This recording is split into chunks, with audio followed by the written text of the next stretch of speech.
And I'm going to read from verse 1. Màá kà láti ẹsẹ̀ kìíní. And I want all the young ones to please listen carefully. Mo fẹ́ kí gbogbo àwọn ọ̀dọ́ kan tẹ́tí dáradára. Because nítorí pé you are already on the track. torí pé ẹ ti wà lójú ìlà. And the devil wants to take you now Èṣù dẹ̀ and fẹ́ mú yín mislead you. nísinsìnyí kó dẹ̀ ṣì yín darí. I want you to know Mo fẹ́ kẹ́ ẹ mọ̀. that the devil knows you're on the track. Wípé èṣù mọ̀ pé ẹ wà And that's lójú why ìlà. he's introducing a friend that will help you get off your lane. Ìdí rèé tó fi ń fi ọ̀rẹ́ kan hàn yín tó máa jẹ́ kẹ́ kúrò lójú ọ̀nà yín. I want to tell you, Mo fẹ́ sọ fún yín. you're on the track already. Ẹ ti wà lójú ọ̀nà. And that's why that young man is chasing after you all the time on Ìdí rèé Facebook. tí ọ̀dọ́mọkùnrin ẹ ṣe ń lépa yín káàkiri lórí ẹ̀rọ The devil ayélujára. knows. Èṣù mọ̀, And it does not want you to get to the end. kò dẹ̀ fẹ́ kẹ́ ẹ parí. And he will do virtually Á everything. wá ṣe ohun gbogbo tó bá wà nípa Because ẹ̀. he knows Torí pé ó mọ̀, everything about you now ohun gbogbo nípa yín is báyìí. because of the race that you are to run. Ìdí nítorí eré ìje tó wà Whatever níwájú yín. giftings you are beginning to realize in your life, Gbogbo ẹ̀bùn tẹ́ bá bẹ̀rẹ̀ sí ní it's ṣàwárí nínú ayé all yín because of this. nítorí eré ìje yìí I ni. look at my own life. Mo wá wo ayé tèmi I náà. see things I have gone through in life. Mo wo àwọn ohun tí mo ti là kọjá Some nínú of them, ayé. I hate them with passion. Àwọn nǹkan kan mo How kórìíra I wọn grew pẹ̀lú up, ìpòǹgbẹ. Bí mo ṣe where I dàgbà grew from, níbi tí mo ti jáde. areas where I lived as a young person, Àwọn àgbègbè tí mo gbé gẹ́gẹ́ bí and I ọ̀dọ́. felt, why should God allow me to go through Wọ́n á such? béèrè pé kí ló sọ́nà ṣe jẹ́ kí n la Why gbogbo can't nǹkan you wọ̀nyí give kọjá. back to me in a house where there is money? Ẹ ò ṣe wá bí mi sí nílé sọ pé owó wà. Why do you have to give it to a person who doesn't have money?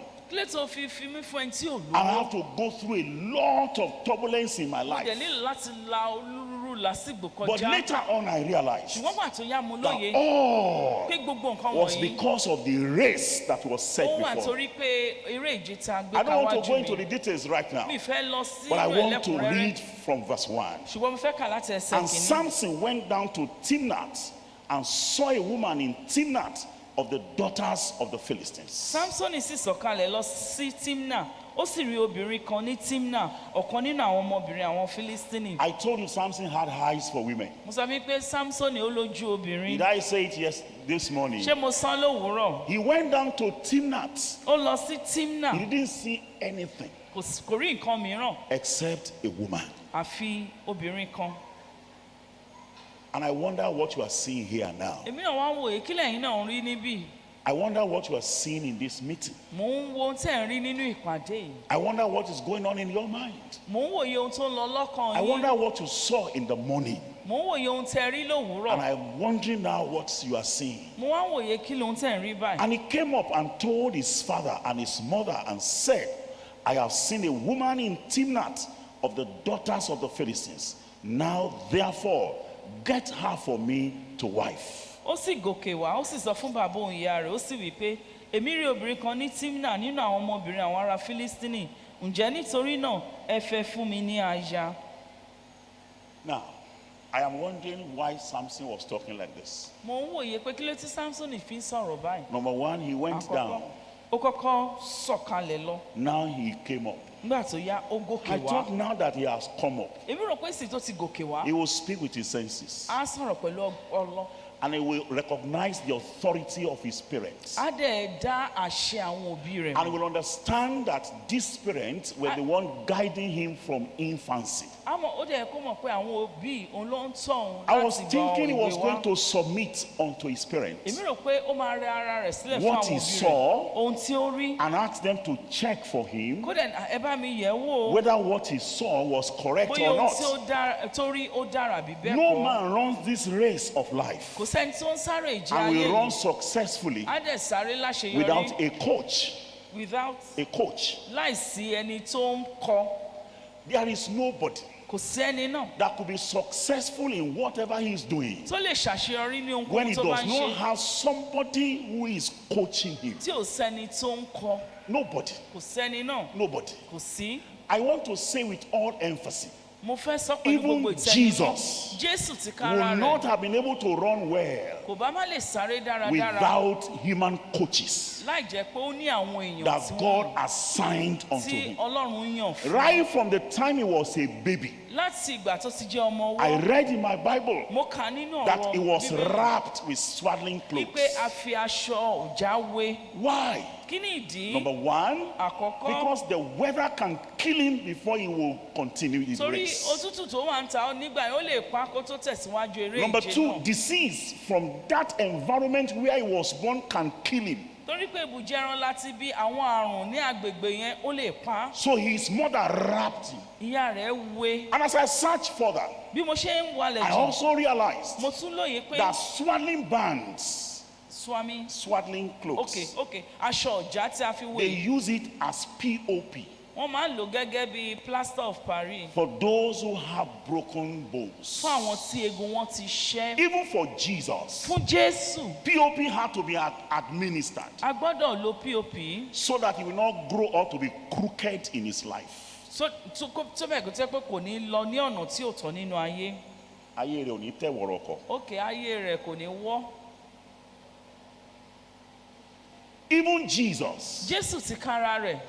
And I don't know how you want to spend your life Èmi ò mọ̀ bẹ́ẹ̀ yìí fẹ́ lo ayé and yín. run the race of life Kẹ̀dẹ̀ sa eré ìje without ayé a coach. láìsí ẹni tó ń kọ́ A yín. lot of young people, Ọ̀pọ̀lọpọ̀ àwọn once they ọ̀dọ́ get to university level, ní kété tó máa ti dé they ìpele have iléèwé become gíga, master wọ́n ti di ọ̀gá when they have not mastered life. nígbà tí wọn ò tí ì kọ́ nípa ayé. Nobody could talk to them Kò anymore. sẹ́ni tó lè bá wọn sọ̀rọ̀ They mọ́. instruct their parents, Àwọn náà máa pàṣẹ fáwọn they òbí command wọn. the pastors, Wọ́n á pàṣẹ fáwọn olùṣọ́ they àgùntàn. tell you what they want. Wọ́n á sọ fún yín ohun They táwọn don't even fẹ́. give you chance to Wọ́n counsel kò them. sí ẹni fún yín láàyè láti gbà wọ́n This young nímọ̀ràn. man went down to Timnath. Ó sọ̀kalẹ̀ lọ He sí found a Síríà. woman there. Ó rí obìnrin kan He níbẹ̀. came back to his parents Ó padà tọ̀ àwọn and òbí rẹ̀ rá. instructed his parents, Ó dẹ̀ pa á láṣẹ fáwọn òbí get ẹ̀. her for me to wife. Ẹ fẹ́ fún mi ní Verse aya. 3. Ẹsẹ̀ kẹta. Then his father and his mother said unto him, is there never a woman among the daughters of thy brethren or among all my people that thou goest to take a wife of the uncircumcised Philistines? And Samson said unto his father, get her for me, for she pleaseth me well. Nígbà náà ni bàbá òun ìyá rẹ̀ wí fún pé kò sí obìnrin kan nínú àwọn ọmọbìnrin àwọn arákùnrin rẹ̀ tàbí nínú gbogbo àwọn ènìyàn mi tí wọ́n fi ń lọ ní obìnrin nínú àwọn aláìkọlà Fílístínì. Samson wí fún bàbá rẹ̀ pé fẹ́ fún mi nítorí pé ó wù mí gidigidi. Is that the answer to the question? Ṣé ìdáhùn sí ìbéèrè tí wọ́n béèrè lọ́wọ́ ẹ̀ nìyẹn? His father asked him two questions. Bàbá rẹ̀ béèrè ìbéèrè méjì lọ́wọ́ Is rẹ̀. there not a woman among your people, Ṣé kò sí obìnrin kan nínú àwọn ọmọbìnrin arákùnrin rẹ̀? Nazarites like you? Àwọn Násìrì bíi tirẹ̀. Can't you get a woman from among Ṣé them? o lè rí obìnrin láàrin wọn? If you don't get, Ó dáa tó o bá what rí. about among those of us who are not Nazarite like you, Láàrin àwa tí a kì í ṣe Násìrì bíi rẹ̀ ń but kọ́. who are circumcised? Ṣùgbọ́n tí a kọ ní ilà. Can't you get a woman from among Ṣé them? o lè rí obìnrin láàrin wa I ni? thought Samson was going to answer that question. Èmi rò pé ó máa dáhùn ìbéèrè yẹn. He brushed those questions Ó kàn aside. àwọn ìbéèrè yẹn ó kàn pa wọ́n ti Said, sẹ́gbẹ̀ẹ́ get kan. her for me. Ó ní ẹ fẹ́ fún mi. If you want peace in this house, Tẹ́ bá fẹ́ àlàáfíà nínú ilé yìí, marry her for me. ẹ fẹ́ fún mi. Look at the Bible. Ẹ wo Bíbélì. But his father and his mother knew not that it was of the Lord. Ṣùgbọ́n bàbá àti ìyá rẹ̀ kò mọ̀ pé àti ọwọ́ Olúwa ni. That he sought an occasion against the Philistines. Nítorí pé òun wá ọ̀nà láti bá àwọn Fílístínì jà. Good. For at that time, the Philistines had dominion over Israel. Nítorí pé ní àkókò náà àwọn Fílístínì ní aláṣẹ ní Ísírẹ́lì. A lot of people have misquoted and misinterpreted this verse. Ọ̀pọ̀lọpọ̀ èèyàn ló ti ṣì ìtumọ̀ fún ẹsẹ̀ Bíbélì. And I want to talk about it for a few minutes. Mo fẹ́ sọ nípa rẹ̀ fún ìṣẹ́jú His díẹ̀. father knew not that it was of the Lord. Bàbá rẹ̀ ò mọ̀ pé láti ọwọ́ Olúwa ni. In other words, Lọ́nà mìíràn, Samson, showing interest in that lady, Samsoni tó ń fi ìfẹ́ hàn sí obìnrin yìí, came from the Lord ó wá látọ̀dọ̀ Olúwa ni. because he was running a Torí pé ó ń race sá eré ìje. and God was involved in that Ọlọ́run race. dẹ̀ wà nínú eré ìje tó Now, ń what sá. was the degree of God's involvement in this? Kí ni ìpele ìdásí Ọlọ́run nínú The Bible eléyìí? said, because he sought an occasion, Bíbélì sọ pé òun wá ọ̀nà. God is seeking an occasion to start a fight with the Philistines. fúnra ara rẹ̀ ó ń wá ọ̀nà láti bá àwọn Fílístínì jà. God was not interested in Samson marrying this girl. Ọlọ́run ò ṣe ní dídùn pé kí Samson fẹ́ ọmọbìnrin. God only created that interest in Samson's ó kàn heart mú ìfẹ́ ìwá sí ọkàn towards Samson that girl. sí The Bible ọmọbìnrin. says at that time, Bí ó lè sọ pé ní àkókò yẹn Philistines àwọn ará Fílístínì ruled over Israel. àwọn ni aláṣẹ ní Now, Ísírẹ́lì. what God was expecting Ohun tí Ọlọ́run ń retí was that òun ni pé the Philistines, àwọn ará because they Fílístínì were lords, nítorí pé wọ́n jẹ́ should aláṣẹ count it as insult ó yẹ kán rí gẹ́gẹ́ bí for Samson, ohun àbùkù for fún Samson, Samsoni. an Israelite, Samsoni ará a Ísírẹ́lì slave, ẹrú to come and ask for the hand of their own daughter in marriage. kó wá béèrè fún ọwọ́ ọmọbìnrin wọn nínú But ìgbéyàwó. Samson's interest Inú dídùn was Samsoni more than God's interest in that matter. ó tayọ inú dídùn Ọlọ́run nínú ọ̀rọ̀ náà. God's interest Ohun tó ń jọ was Ọlọ́run to nínú start a bẹ̀ fight. ó ní láti bẹ̀rẹ̀ ìjà. Samson's interest Ohun tó ju Samsoni was to nínú marry the lady. ó ní láti fẹ́ ọmọbìnrin náà. That's where the problem started from. Ibi tí ìwàhálà ti bẹ̀rẹ̀ ní. I'm afraid Ẹ̀rù bà mí that you don't know where God's interest stops. nígbà pé ẹ̀ mọ ibi tí ohun tí Ọlọ́run ṣe ní dúdú sí I'm tó dúró afraid, sí. oh young lady, Ẹ̀rù bà mí that you ọ̀dọ́mọbìnrin don't know where to apply the brakes. ipe ò mọ ibi téèyàn ti ń tẹ ìjánu.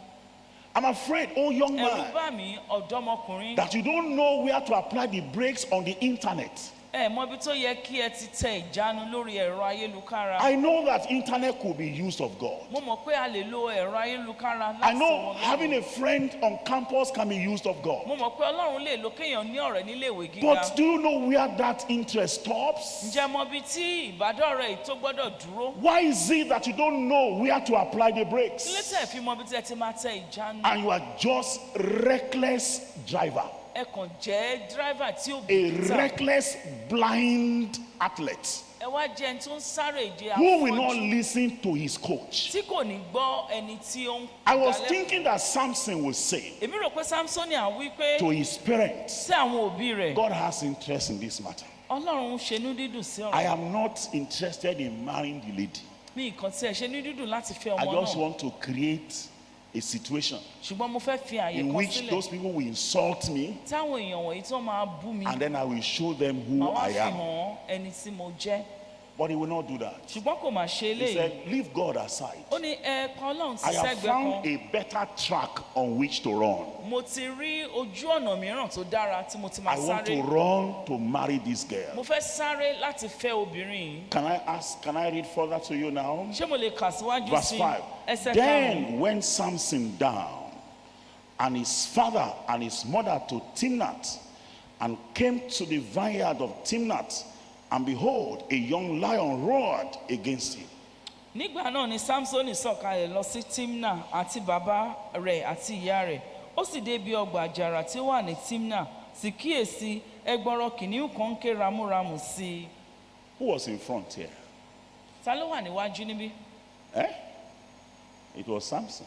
Samsoni ni. Samson went down. Samsoni sọ̀kalẹ̀ lọ. His father and his mother Bàbá àti followed. ìyá rẹ̀ wọ́n tẹ̀lé.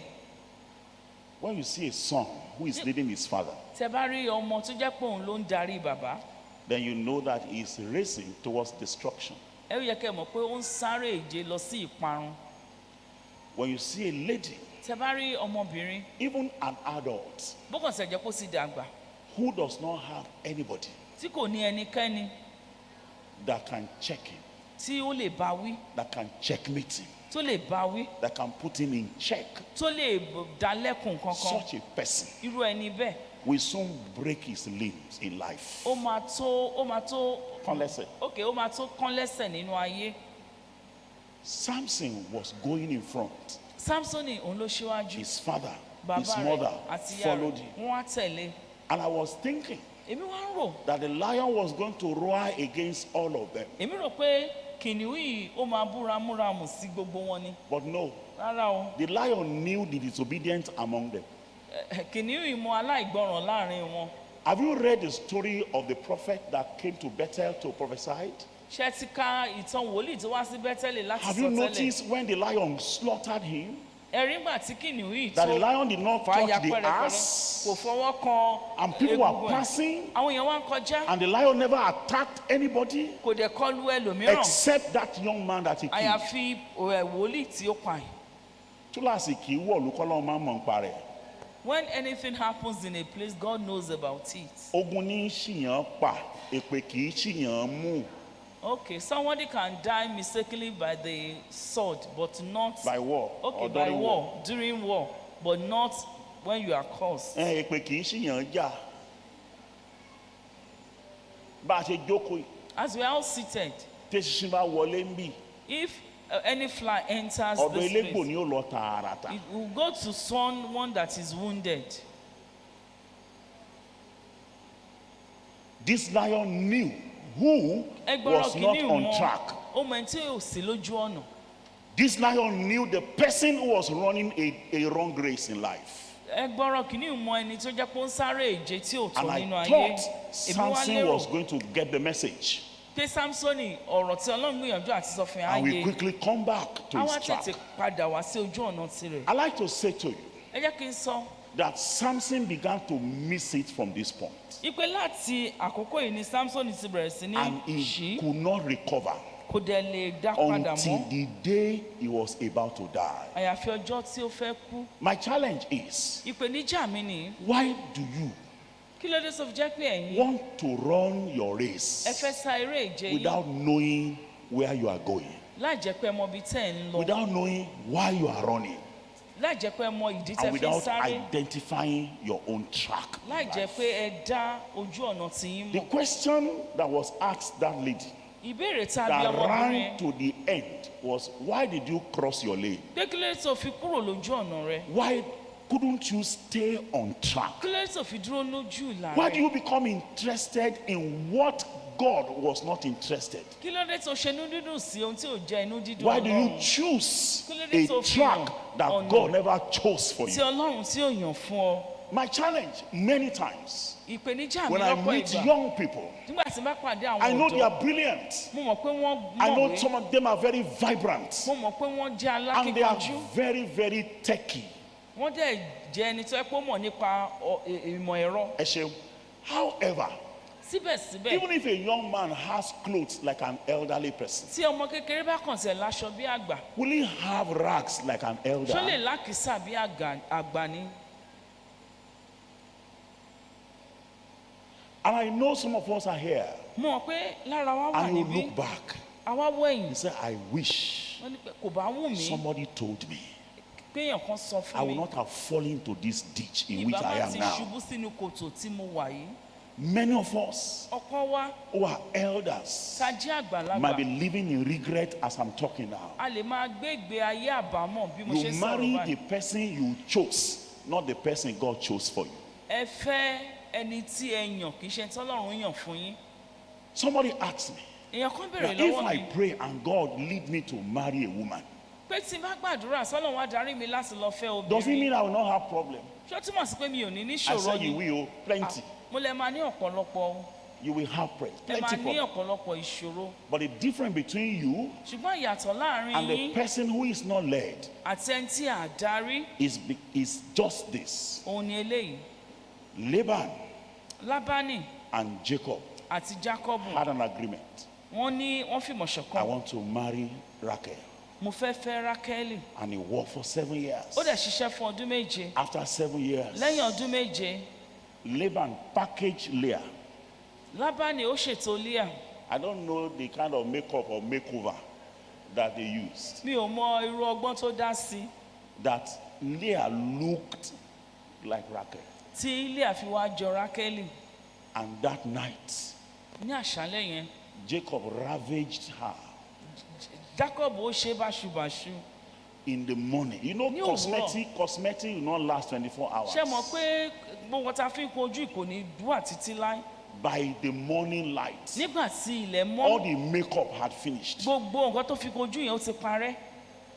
And it dawned on Jacob Ó wá yé Jákọ́bù that pé it was Leah ipe Líà in his bedroom. ni ó wà ní orí That ibùsùn was rẹ̀. a terrible situation. Ipò tí ó tó burú jáì I ní keep ilé. asking young lady, Mo ń tẹ̀síwájú láti máa bi àwọn Why don't you ọ̀dọ́mọbìnrin. give the man that will marry you a chance to see you the way God made you? Ẹ ṣe fún ọkùnrin tó fẹ́ fẹ́ yín láàyè láti rí yín bí Ọlọ́run ṣe ṣẹ̀dá yín.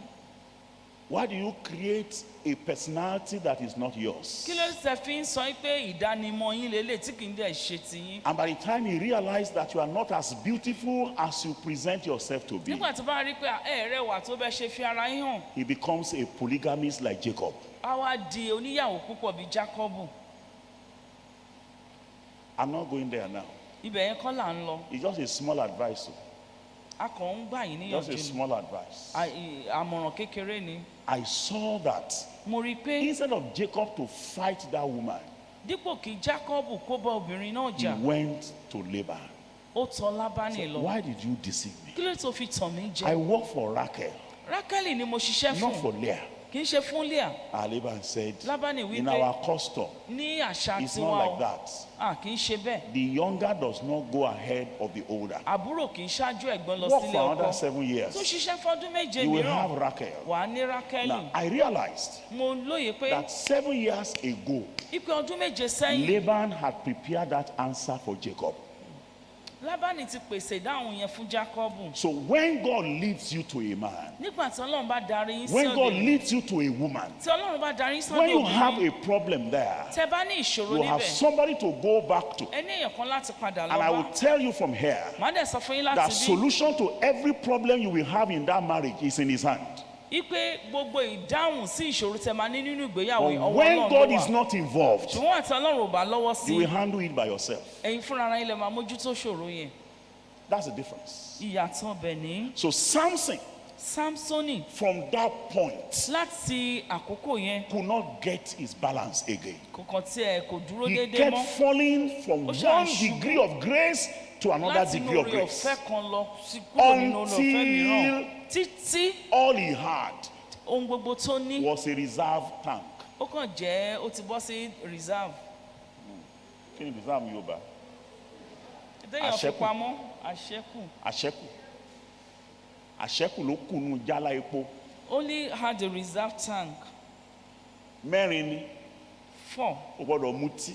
Must not drink O wine. gbọ́dọ̀ jẹ nǹkan àìmọ́. Must not eat anything O unclean. gbọ́dọ̀ fọwọ́ kan òkú. Must not touch a dead O sì body. gbọ́dọ̀ gé irun rẹ̀. And must not razor must not Tó bá touch ṣe his head. tòkú ni, As regards o the ti fọwọ́ dead, kàn. he has touched the dead. Tó bá ṣe jíjẹ ohun àìmọ́, To eating an ó unclean ti thing jẹ oyin nínú ìdìbàjẹ́. was licking honey in Tó corruption. bá jẹ́ ti ọtí líle ni, It has to do with strong wine. mi ò rí ka o. I've not read it, Ṣùgbọ́n patí nílẹ̀ Fílístínì fọ́jọ́ mẹ́rìnlá, but a feast in the land of Philistine for 14 days. kó sì má sí ọtí ń bẹ̀. And there will not be wine. Mi ò rò bẹ́ẹ̀. I don't think so. Àì digunjà pọ̀ lẹ́yìn ọkọ. You don't wage war against a swamp without a hole. Okay. Àti ránmú gángan Ṣẹ̀yìn kì í ṣẹ̀yìn èékánná. Kò sí nǹkan tí máa ń mú patí dùn bí ọtí. There's nothing that makes party to be great more Àfi patí than wine, onígbàgbọ́. except for that of believers. Now this man had Ọkùnrin yìí, ó ti bà mẹ́ta jẹ́ he has broken 3 nínú òfin mẹ́rin. of these 4 Ẹyọ laws. kan báyìí ló kù. It remains just Ṣé ẹ sì one. mọ̀ pé mọ́tò tẹ́kù rẹ̀ ti fẹ́ tán? You know, a vehicle running in a reserve tank Kò ní kó má sáré. will not stop you from running. Kò ní kó má ya ọkọ̀ ẹgbẹ́ rẹ̀ lẹ̀. You can overtake other vehicles, Kò kàn ní rìn jìnnà ni. but it will not go far.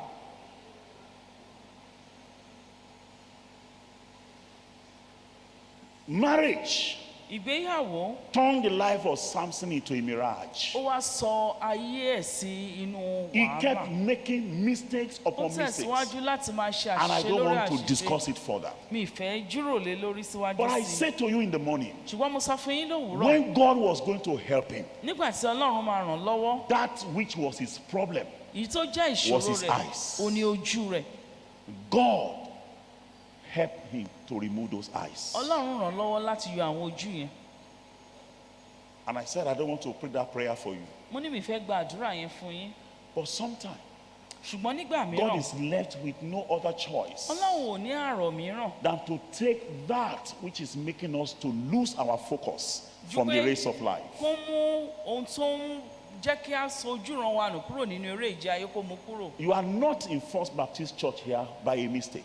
kì í ṣe nípa àṣìṣe lẹ fi jẹ́ ọmọ ìjọ You were yìí. not born by your parents by a mistake. àwọn òbí yín bíbí yín kì í ṣe nípa Everything àṣìṣe. that has happened to you so far ohun gbogbo tó ti ṣẹlẹ̀ sí títí di àkókò yìí were all aligned gbogbo wà ní ìbámu because of where God is taking you. nítorí ibi tí ọlọ́run mú If yín you lọ. don't know, tẹ́ ẹ̀ bá mọ̀ too bad. ó burú Can I púpọ̀. quickly read now? ṣé mo lè kà ní kánkán ní ìsìn? 2 Samuel chapter 3.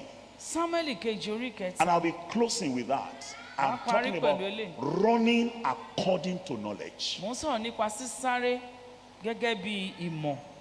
Paul said, we all, know ye not that we all run, Paul ní ṣé ẹ mọ̀ pé gbogbo àlà ń sáré but ni. one obtained the prize. ṣùgbọ́n èèyàn kan ló ń gba èrè náà. Now, in this verse of the Bible, chapter of the Bible, ní orí kẹta yìí. I will just read. Where do I read? But let me read from verse 26. ẹ kí n kà láti ẹsẹ̀ kẹrìndínlọ́gbọ̀n. And when Joab was come out from David, he sent messengers after Abner, which brought him again from the well of Sirah, but David knew it not. nígbà tí Joabu sì jáde kúrò lọ́dọ̀ Dáfídì ó sì rán àwọn ìránṣẹ́ lépa Abneri wọ́n sì pé padà láti ibi kànga Síra. And when Dáfídì Abner- kò sì mọ̀. When Abner was returned to Hebron, Joab took him aside in the gate to speak with him quietly, and smote him there under the fifth rib, that he died for the blood of Asahel his brother. Abneri sì padà sí Hebroni Joabu sì bá a tẹ̀ láàrin ojú ọ̀nà láti bá a sọ̀rọ̀ àlàáfíà ó sì gún níbẹ̀ lábẹ́ inú ó sì kú nítorí ẹ̀jẹ̀ Asaheli arákùnrin rẹ̀. Can I read verse 33, 34? ẹsẹ̀ kẹtàléníọgbọ̀n àti And the king kẹrìnléníọgbọ̀n. lamented over Abner and said, died Abner as a fool dieth? ọba sì sọkún lórí Abneri ó sì wí pé Abneri ìbá kú ikú aṣiwèrè. So a man can die like a wise man. ó túmọ̀ sí pé èèyàn lè kú gẹ́gẹ́ bí ọlọ́gbọ́n. A man can finish his race like èèyàn lè a wise parí runner. eré ìje rẹ̀ gẹ́gẹ́ bí ọlọ́gbọ́n And èèyàn. yet a man can finish èèyàn tún sì as lè a parí eré fool. ìje rẹ̀ gẹ́gẹ́ bí aṣiwèrè. David said, Dáfídì wí pé did Abner die as a fool die? ṣé Abneri ó wá kú bí aṣiwèrè ni? Should Abner ṣó yẹ die kí like a Abneri fool? kó kú bí aṣiwèrè? A captain of Israel? olórí ogun Israẹli. When David was a teenager, nígbà tí Dáfídì jẹ́ Abner àgùnbánirọ̀ was already a captain. ó kàn tẹ̀ ti jẹ́ olórí ogun. He had fought many battles ó in his ti life. já oríṣiríṣi ogun nínú ayé But rẹ̀. this day, ṣùgbọ́n lọ́jọ́ he yìí wasn't aware kò lóye pé that there was a battle. ogun wà. Joab invited him Joabu ló pè to é speak with him quietly, láti bá a sọ̀rọ̀ àlàáfíà. to speak with him peaceably. láti bá a sọ̀rọ̀ àlàáfíà. And he couldn't see the knife in the hand kò of dẹ̀ Joab. rí ọ̀bẹ tó wà ní He ọwọ́ trusted Joab. ó gbẹ́kẹ̀lé Joabu. He trusted Joab as a man of peace. ó gbẹ́kẹ̀lé Joabu gẹ́gẹ́ He bí had èèyàn forgotten àlàáfíà. rivalry that has been among them for years. ó sì mọ̀ pé ṣíṣe orogún ti wà láàrin wọn fún ọ̀pọ̀lọpọ̀ ọdún. Asahel just died in the hand of Abner. Asahel. òkè Asahel ṣẹ̀ṣẹ̀ kú ní ọwọ́ ẹ̀ ni. Abner did not want to kill that young man. Abneri ò fẹ́ pa ọkùnrin yìí. Abner warned him Abneri kìlọ̀ fún un because he was a very great runner. torí pé ẹni tó ń sáré He takuntakun was ni. light-footed.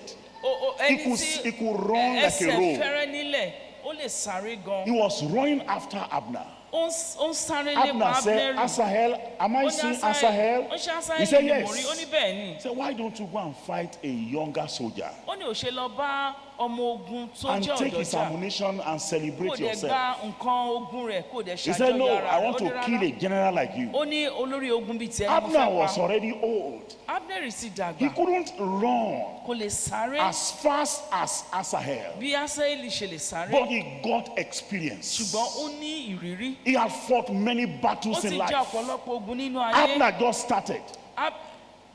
I mean, yes, Asahel just started. Asaeli ṣẹ̀ṣẹ̀ bẹ̀rẹ̀ ni. David was the one that trained Abner was the one that trained David.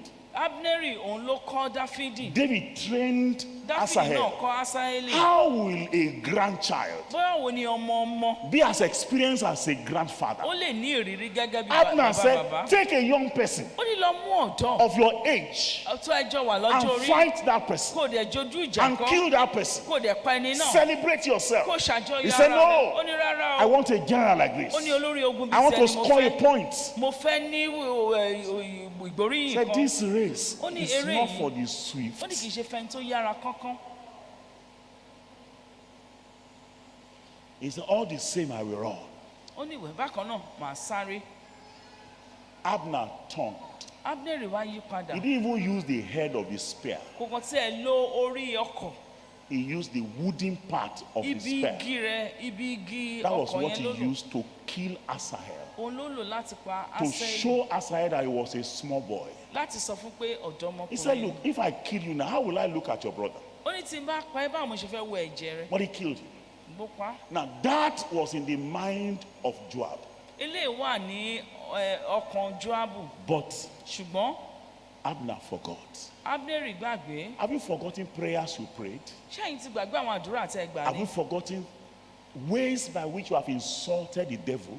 Ẹ mọ àwọn ọ̀nà tẹ́ ti bú èṣù. Have you forgotten opportunities that the devil had to destroy a life and you rescue that life? Ṣé ẹ ti gbàgbé àwọn àǹfààní tí èṣù ní láti pa ayé kan tẹ́ wá dóòlà ẹ̀mí And ayé you think yìí. he has forgotten? Ẹ wá rò pé ó ti gbàgbé. And at the point of your marriage, you decide to be careless with your life? Nígbà tẹ́ wá gbéyàwó ẹ wá pinnu láti ní ìwà In ìbìkítà your sí business, you ìgbéyàwó yìí. decided to be careless with your Ẹ life? di ẹni tí ò bìkítà nípa You think okòwò the devil yìí. forgets? Ẹ rò pé èṣù gbàgbé ni. He does not. Kò gbàgbé o. That day, Lọ́jọ́ yẹn, Abner did not know. Abneri ò mọ̀. And Joab killed him, Joabu wá pa á, wasted him. ó fi ṣòfò. David put his Dáfídì. 2 hands on his Ó head. kọ́wọ́ méjèèjì lórí. Say, Abner, Ó ní Abneri, you die like a ó fool. kú ikú aṣiwèrè. A captain, Olórí ogun, I met you in this battle. mo bá ẹ nínú ìjà yìí ni. I met you on this race. Mo bá ẹ lórí ojú ọ̀nà yìí ni. I thought you had experience. Èmi rò pé o ní ìrírí. I thought the ancients should understand. Mo rò pé ó yẹ kí àwọn ìgbàanì kó kọ́ Àwọn lóye. àgbà. Àwọn àgbà kí wọ́n lóye. Àwọn bàbá wa wípé ó pàdé àgbà mẹ́ta lọ́jà. That you meet 3 elders at the market square. Kò ní kán yá ọlọ́gbọ́n. You said they should borrow you wisdom. Ṣó o mọ̀ bóyá dídì náà ṣe dàgbà ni? Ṣé o mọ̀ bóyá? Dídìrín ni wọ́n ṣe dàgbà ni.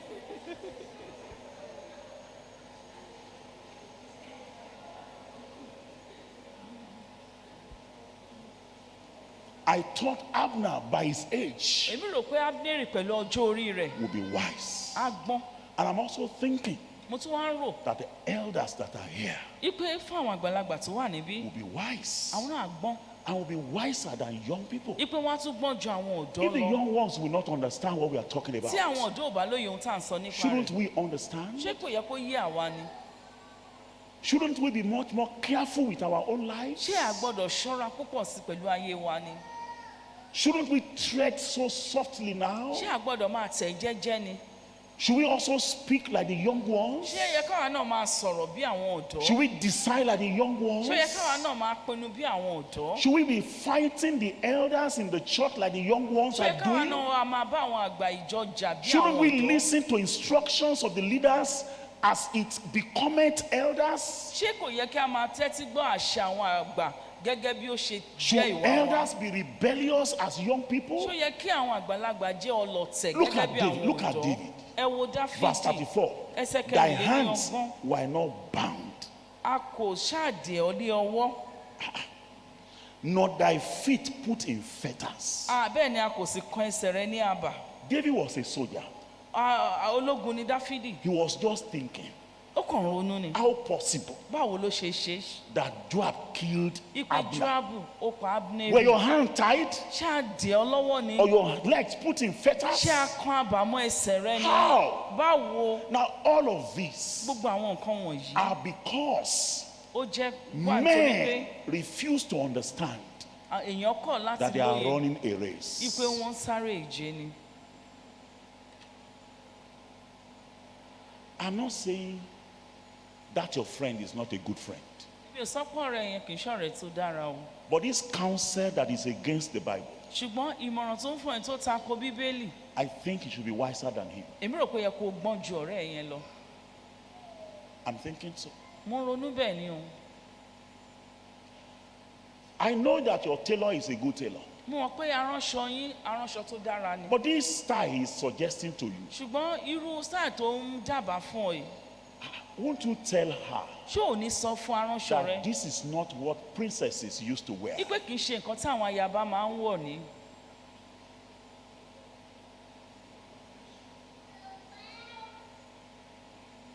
You should know you are in a race. ó yẹ kó mọ̀ pé wà ní eré ìje. You should understand that Yeah, the kó devil yé o. is looking for you. èṣù pé èṣù ń lépa ọ. If she suggested that you should wear a mini skirt, that you have tó very bá sọ straight pé legs, kí o wọ aṣọ tó jẹ́ péńpé because you have straight torí pé legs, ẹsẹ̀ rẹ ó dúró déédéé, won't you tell him ṣé ò ní sọ fún that ni the leg is to run race of wípé life? eré yẹn ẹsẹ̀ yẹn ó wà fún eré ìje nínú It's ayé, not to show people. kì í ṣe láti fi hàn àwọn ènìyàn.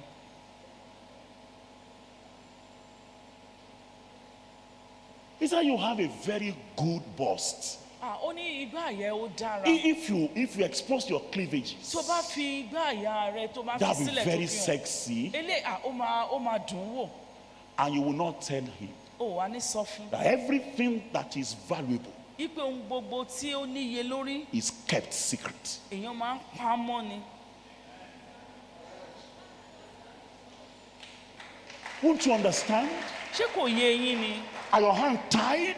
ṣé a dì ọ́ lọ́wọ́ ni? Are your legs in fetters? ṣé a kán àbàmọ́ ẹlẹ́sẹ̀ ni? Are you not the one to pay? ṣé bí wọ́n ló máa sanwó? Don't you have right to choose? ṣé ò lẹ́tọ̀ọ́ láti yan ohun tó fẹ́ ni? Amnon told his father, I'm sick. Send my sister to come and cook for me. Amnoni ó sọ fún bàbá ẹ̀ pé òun ṣàìsàn, ẹ sọ fún arábìnrin mi kó wá dáná fún mi. David was a little bit reluctant, Ara lọ Dáfídì, but eventually released her. ṣùgbọ́n gbà tó yá ó jọ̀wọ́. And then the lady cooked. Ọmọbìnrin wá dáná. Well brought up. Ọmọ tá a kọ́ The ni tó fact that she gbẹ̀kọ́. was a princess Ipò wọn sẹ̀ jẹ́ ọmọọba. did not mean that she will not learn the art in the kitchen. Kò wá sọ pé kò ní kọ́ bá ṣe ń dáná.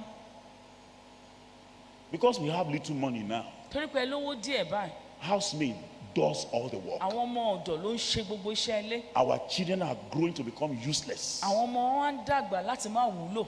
They can't sweep, they Wọn ò lè can't wash, they gbálẹ̀. can't cook. Wọn ò lè fa nǹkan kan, wọn ò lè dáná.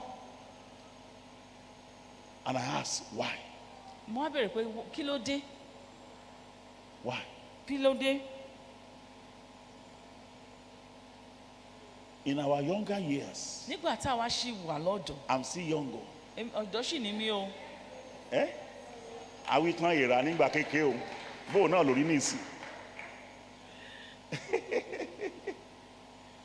They taught us in school. Wọ́n kọ́ wa nílé ìwé. Ìwé kíkọ láìsí ọkọ́ àti àdá kò ì pé o, kò ì pé o. Iṣẹ́ àgbẹ̀ níṣẹ́ ilẹ̀ wa. Ẹni kò ṣiṣẹ́ á máa jalè. Ìwé kíkọ láìsí ọkọ́ àti àdá kò ì pé o, kò ì pé o. Ẹ kú àgbàgbé, ẹ pàtẹ́wọ́ fúnra yín.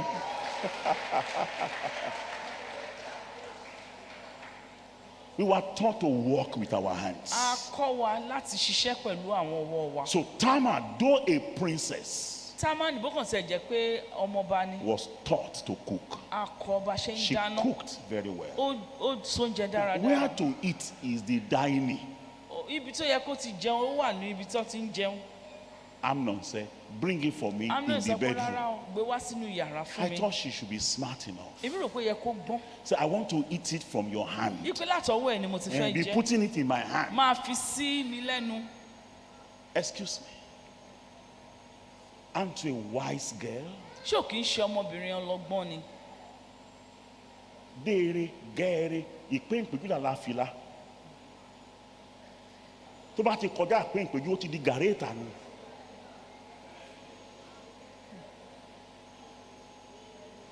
Shouldn't you know where to draw the lines? ṣé kò mọ ibi tó yẹ pé ibi yìí omi ò lè kọjá bí?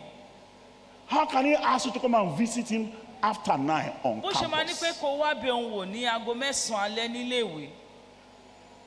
Kí ló àgbẹ̀ ń ṣe lóko láago 7? What is the farmer doing on the farm by 7 p.m.? I think you should be smarter than that. èmi rò pé yẹ kó gbọ́n jù báyẹn lọ. A woman who understands that he's on a race. ọkùnrin obìnrin tó I lóye will pé ó talk wà about the lórí. training. I first want to talk about having knowledge of this thing mo first. fẹ́ kí a kọ́kọ́ mọ̀ nípa pé kéèyàn ní ìmọ̀ nípa. Knowing that you are already on a track ipẹ́ ti wà lójú ọ̀nà. and you are competing with Ẹ̀dẹ̀- enemies ẹ̀dẹ̀ ń figagbága pẹ̀lú àwọn that you ọ̀tá. must identify tẹ very gbọ́dọ̀ quickly. dámọ̀ ní kánkán. They are all over the campuses. wọ́n wà káàkiri àwọn iléèwé They're on your gíga wa. streets, wọ́n wà lójú òpópónà wa. especially on the social media. pàápàá jùlọ lórí ẹ̀rọ ayélujára. If you don't understand, tẹ́ ẹ̀ bá lóye it will be disastrous. ó máa kún fún ìjàmbá, ó máa And this young léwu. lady came in. ọ̀dọ́mọbìnrin dẹ̀ wọlé. He said, be putting it in my ó mouth. ní máa fi sí mi lẹ́nu, Small, máa fi small, sí mi small, lẹ́nu. small.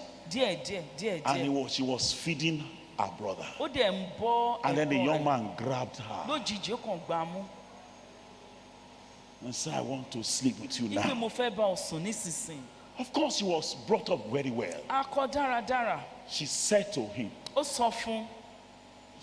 only fools ó ní aṣiwèrè nìkan will do what you want to do.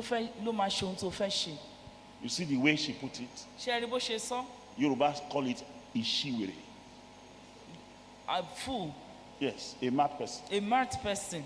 Sex before marriage is madness. ìbálòpọ̀ síwájú ìgbéyàwó ìwà wèrè ni. It's a psychiatric problem first before it's a spiritual problem. àrùn ọpọlọ ni kó tó di àrùn ẹ̀mí. And the young man ọ̀dọ́mọkùnrin insisted he was going to ó sleep. kàn pa pé àwọn máa bá Said, àbúrò where, rẹ̀ sùn. where will my shame go? ó ní bo ni ìtìjú mi máa All lọ. right, can I give you a counsel? ó dà, ṣé kí n fún ọ nímọ̀ràn? Go and speak to the king, lọ bá ọba sọ̀rọ̀. and he will not withhold me from you. kò ní í fà All mí I'm sẹ́yìn kúrò lọ́wọ́ asking ẹ̀. is, ohun tí mò ń béèrè let ni there pé be approval from my ẹ parents. jẹ́ kí àwọn òbí mi kó fọwọ́ sí i. That's all we are asking. ohun tí à ń béèrè rèé. Let those who give back to you biologically and spiritually append their signature to that relationship. ẹ jẹ́ kí àwọn tó bí ọ àti àwọn òbí ẹ ní ti ẹ̀mí kán fọwọ́ sí ìbáṣepọ̀ yẹn náà. Because that sex, that night, nítorí pé ìbálòpọ̀ àṣálẹ́ ọjọ́ kan yẹn can ruin everything. ó lè ba ohun gbogbo jẹ́. He overpowered her ó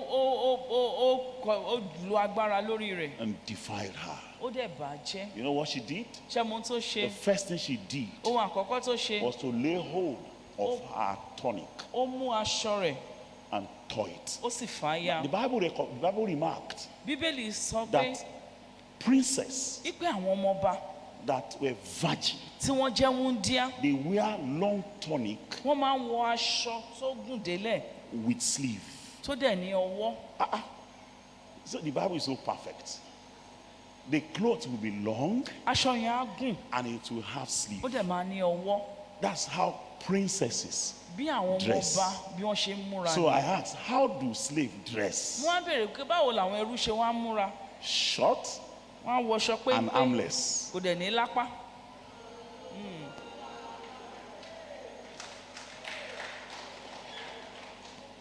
But princesses ṣùgbọ́n àwọn ọmọọba that were virgin, tí wọ́n jẹ́ wúńdíá that's how they dressed. bá ṣe ń múra nìyí. That girl ọmọ tore rẹ̀ it. ó ya aṣọ rẹ̀ She was never going to conceal the shame. kò ní fi ìtìjú yẹn pamọ́. Even though it was not her making. bó kàn tẹ̀ jẹ́ pé kì í ṣe mímọ̀ ṣe ẹ̀ Yet síbẹ̀ she took responsibility. ó mú She ojúṣe put kan. ashes on her head ó wá dẹ irú sí orí and ara she rẹ̀. was crying on the ó wá ń streets. sunkún lọ lójú òpópónà. Everybody knew gbogbo ènìyàn mọ̀ that something happened to her. pé nǹkan kan ti ṣẹlẹ̀ Rise sí to your feet, i. ẹ let's pray. dìde lórí ẹsẹ̀ yẹn jẹ́ ká gbàdúrà. Running with knowledge.